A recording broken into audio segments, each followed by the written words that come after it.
Hey everyone, it's Anna. I'm here to recap the latest episode of the Vampire Diaries, Klaus. So, since I don't want to make this video as long as I did last time, sorry about that. I'm gonna try to fit this all in and do this as quickly as possible.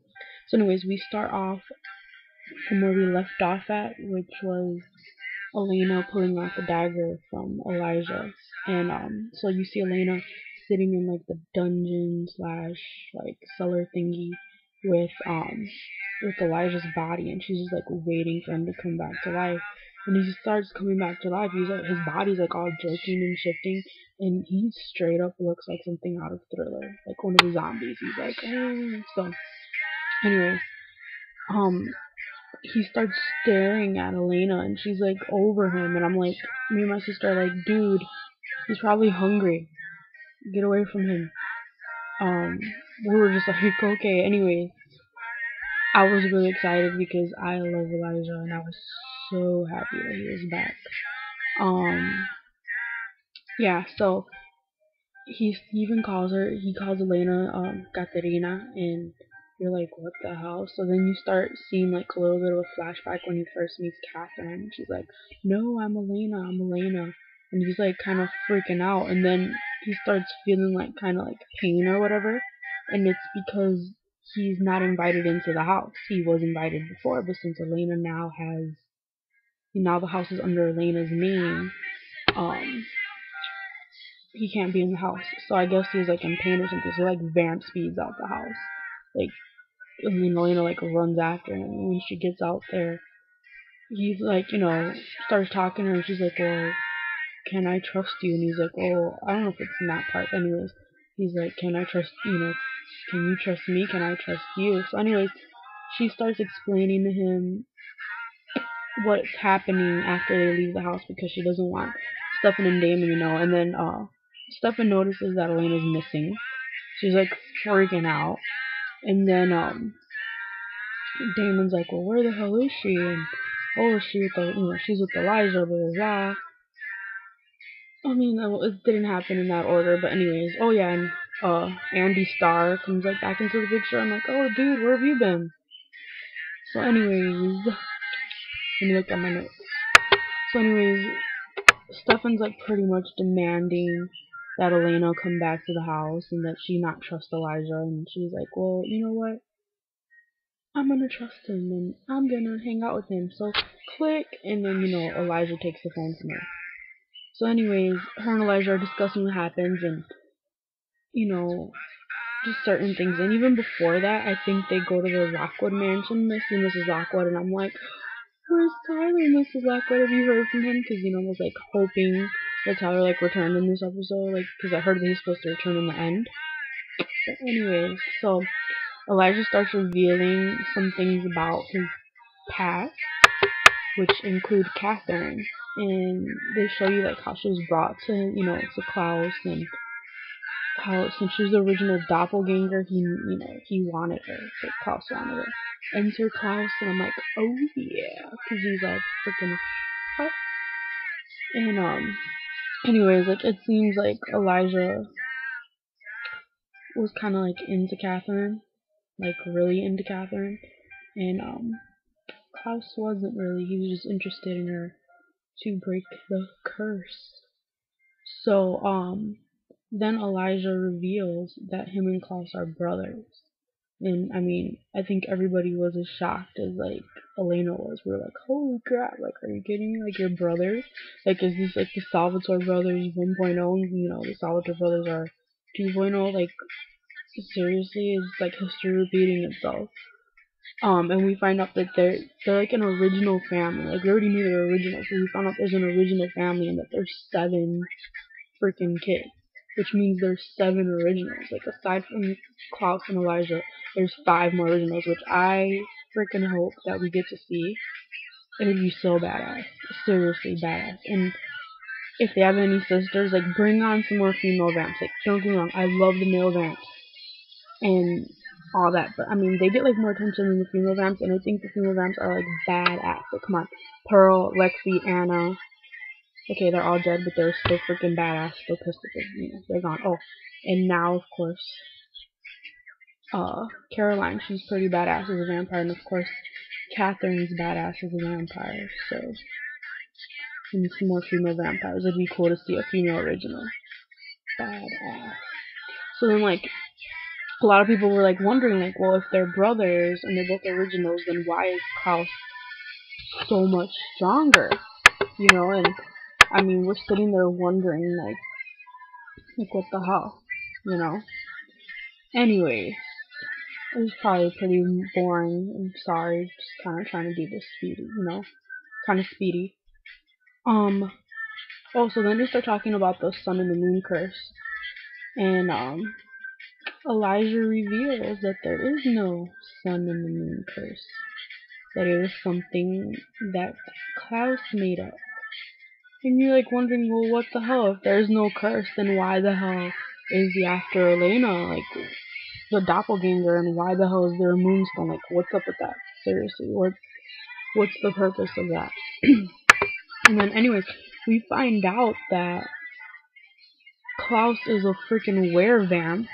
He's a werewolf and a vampire. Their mother, like, cheated on their dad, and that's not his biological dad. So Klaus and Elijah are half brothers. So anyways, he's half were, half vampire. This is crazy, and I'm not sure if I understood wrong that he can't turn into a werewolf, so that's what he needs the doppelganger for, and he wants to like make a whole entire like new race of like vampire wearers, which is like freaking crazy. So like Elijah's trying to stop that. You know, Elena's like, well, why did you help him? He's like, because I loved him. You know, he's my brother. But he wants to like, you know, stop all this from happening. So yeah. Sorry, it's really, really boring, I know. Anyways, we get to Jenna's house after she talks with Stefan. She calls Stefan up and she's like, oh, where's Elena? And he's like, oh, she's not here. And she's looking for Elena and Jeremy, and Stefan's like, well, you need to stay at the campus. Elena wants you to stay at the campus a little bit longer. And she's like, well, that's gonna be kind of hard, seeing as I'm standing in my kitchen right now. And he's like, oh shit, like you're home? So he's like, oh, stay there, don't let Alaric in. She's like, well, I'm supposed to have lunch with him. He's like, don't let him in, I'll explain everything, don't see Alaric, blah blah. So anyways, Stefan like speeds over to Jenna's house, gets there, and guess who's there? Mr. Alaric / Klaus, or what do they call him? Calaric or whatever. Anyway, he's there, and he starts talking to Jenna about vampires and werewolves, and she's looking at him like, dude, are you crazy? And he's like, oh, so Stefan, do you believe in vampires and werewolves? He's like, I'm pretty obsessed with vampires. Are you obsessed with vampires? And Stefan's just like, dude, like, shut the hell up. And he's like, yeah, I do like vampires, you know, Bram Stoker, Dracula, kind of, you know, big fan of the literary thing. So Jenna's just like, get the hell out of my house with your crazy ass. And that's when Alaric Klaus, or Calaric, busts out with like the knife. Like he pulls it out on Jenna, and you're like, oh shit, what the hell?